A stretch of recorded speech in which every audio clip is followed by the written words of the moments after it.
I, 30F, caught my husband, 31M, in an affair, and I don't know how to move on plus 5-year update. I've suspected things had been going on for a while, but kept brushing it off. I thought he would never do that to me.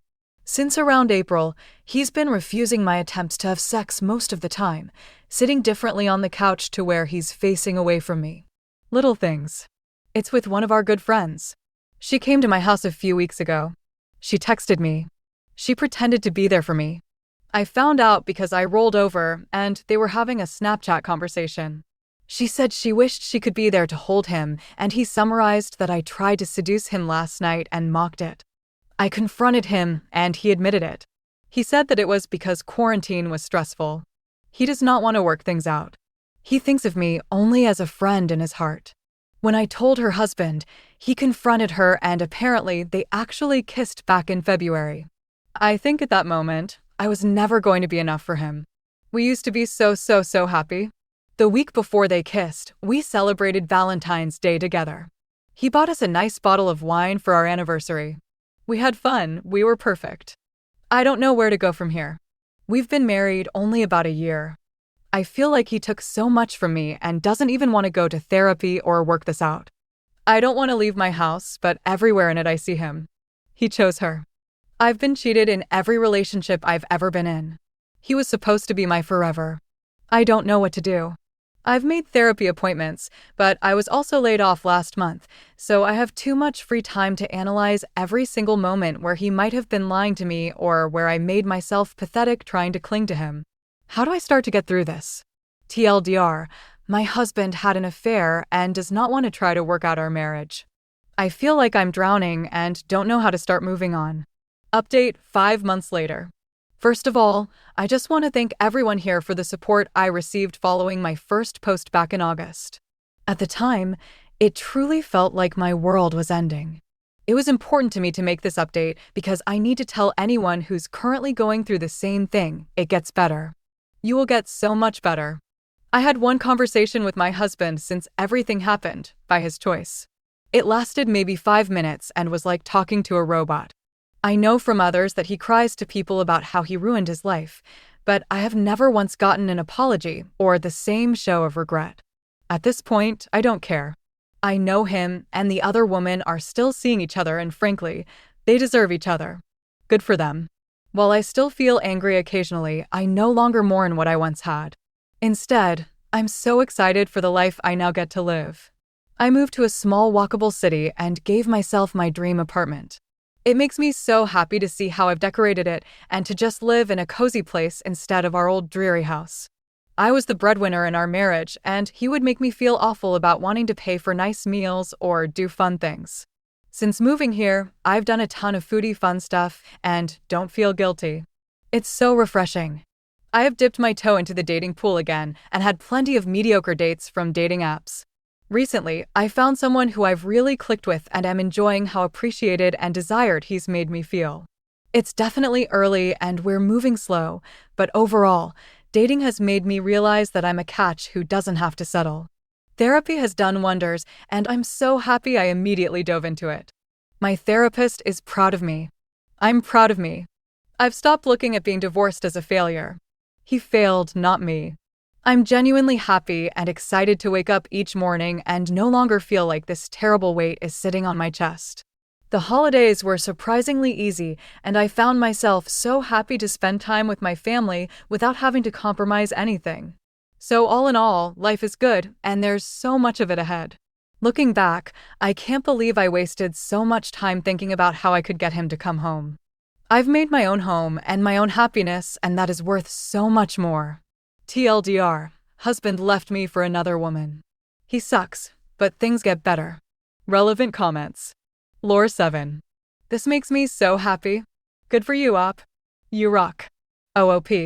Thank you. I forgot to mention above, but I also got a new job offer and am happily busy with fulfilling work again as well. Wazowski. I'm going through a breakup that has left me feeling lost and broken. This gives me so much hope for the future. Tomorrow morning my journey begins as I go talk to a therapist for the first time and begin the road to recovery. Thank you for being so strong and sharing your story so others may find their strength through you. You're amazing. OOP. So many people told me things would get better, but honestly, I didn't believe it until I started feeling it myself. Just keep putting that faith in yourself and remember you're so much stronger than you think. You've already done the biggest step, signing up for therapy. Update 2, over 5 years since the OG post. Wow. I can't believe this happened over 5 years ago now. In some ways, it feels like it happened to me in a different life. I still get messages asking about this and figured I could add some insight into how life can look a few years down the line after everything gets completely and utterly wrecked. Good news, if you put in the work, it looks pretty fucking great.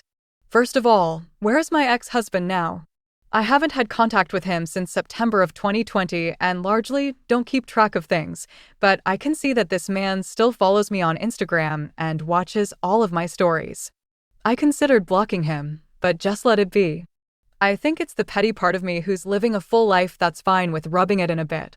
He and the affair partner did get married after a hoopsie kid, and I'm pretty sure they had another. But they also both lost their jobs as teachers. He got her a job at his school, so she was working with an entire staff that knew they had an affair and had to move to the middle of nowhere.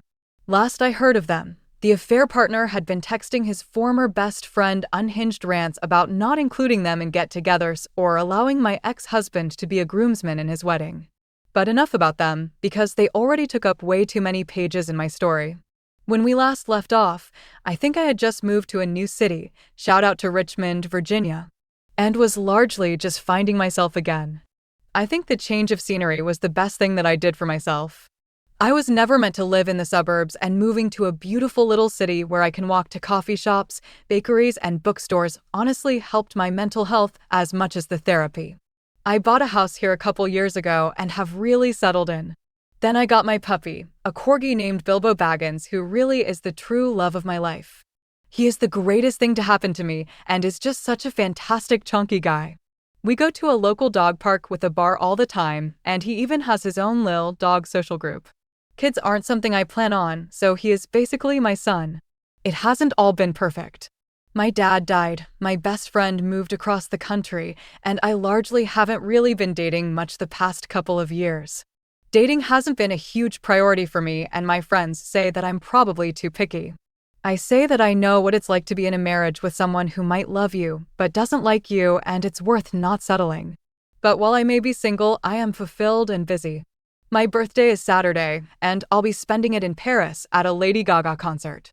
I saw Sabrina Carpenter in Amsterdam, Taylor Swift in Lyon, Springsteen in Edinburgh, Noah Kahan at Fenway Park.